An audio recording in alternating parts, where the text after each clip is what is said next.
Oui, Monsieur le Président, Monsieur le Ministre, chers collègues, vous venez de le dire, Monsieur le Ministre, notre population augmente. Il faut corréler les moyens de l'éducation nationale avec cette augmentation.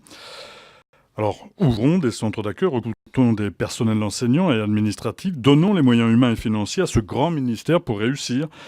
Au lieu de ça, vous faites le choix de supprimer 1800 postes dans le secteur de l'éducation. Vous diminuez ainsi aussi le budget de 850 millions d'euros. Non, vous l'augmentez de...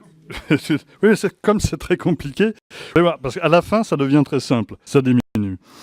Ces 850 millions d'augmentation dont vous vous félicitez, lorsqu'on prend en compte les 1,8% de points d'inflation et l'augmentation de 0,4% de la population, on s'aperçoit que le budget finalement baisse en réalité 0,8%. Vous n'atteindront donc jamais l'objectif de développement nécessaire de son ministère. Ce ne sont pas quelques mesurettes comme le dédoublement des classes de CP ou CE1 en réseau d'éducation prioritaire que vous allez résoudre la problématique, parce que notamment en Ariège, c'est seulement une classe l'année dernière qui a été concernée, et je vous l'accorde, cette année c'est 2 classes, puisque le CE1 est concerné aussi. Et l'Ariège ne doit pas être isolé, puisque cette prétendue solution, si elle fonctionne dans les métropoles, je veux bien le croire, elle ne fonctionne pas dans l'espace rural, elle est dans la continuité de la politique d'inégalité territoriale du gouvernement. Une autre de vos solutions, c'est l'école-entreprise, tout y est, la prime au mérite incitative, les heures supplémentaires, un recours toujours plus fréquent au contractuel ou encore à la création de passerelles du public vers le privé. Monsieur le ministre, quand comprendrez-vous enfin que l'éducation nationale a besoin d'une augmentation de moyens pour accompagner l'émancipation de nos enfants et non de rentrer, comme vous le souhaitez, dans un secteur marchand qui accompagne sa déliquescence? Merci, Monsieur Larive. Comme l'a dit le Président, nous parlerons budget au mois de novembre, et donc ce sera l'occasion d'avoir toute une série de développements. Vous avez dit que la population augmente.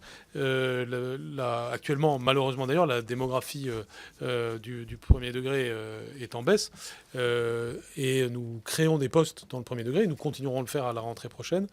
Donc nous assumons pleinement une politique qui consiste à favoriser les primaires, à améliorer les taux d'encadrement à l'école primaire, comme je le disais tout à l'heure lorsque j'ai parlé de l'école maternelle, parce que c'est là que se joue le bon départ de tous les élèves. Et c'est évidemment une politique qui est très directement favorable au second degré, puisque si demain nous avons des élèves qui arrivent en sixième avec des savoirs fondamentaux consolidés, le fait qu'ils soient 23, 24 dans la classe est un problème, certes, à discuter, mais qui est secondaire par rapport à l'enjeu qualitatif précédent. En tout cas, nous reviendrons là-dessus, mais comme vous l'avez rectifié vous-même, c'est évidemment pas un budget en baisse, c'est un budget en hausse, 850 millions d'euros. Ce n'est pas une petite somme, c'est presque 1 milliard. C'est évidemment la plus grande hausse de l'État en euros, et en pourcentage, c'est une hausse conséquente, dans un contexte que nous assumons pleinement, de maîtrise des dépenses publiques, où il faut faire des choix, et ce choix, c'est priorité au premier degré, capacité à injecter cet argent supplémentaire dans les enjeux de pouvoir d'achat des professeurs pour renforcer l'attractivité du métier, donc des enjeux qui sont plus qualitatifs que quantitatifs. Et bien sûr, ce que je réfute totalement, et je pense que je vous ferai plaisir, c'est et je vais vous rassurer plus exactement, je ne sais pas ce qui vous permet de dire que nous poussons une philosophie consistant à faire dévier le secteur public vers le secteur marchand. Il n'a jamais été question de ça. Il n'en est pas question. Je suis profondément républicain, comme je pense vous tous, profondément attaché au service public de l'éducation nationale. Regardez les propos liminaires que j'ai tenus sur la rentrée.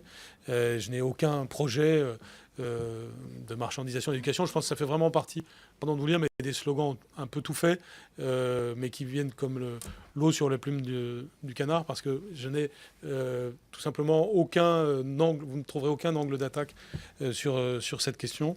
Et il est évidemment que ce qui est visé, c'est tout simplement un service public de l'éducation nationale robuste, de qualité, à la hauteur de ce que ça doit être pour la République, c'est-à-dire une école qui élève tout le monde.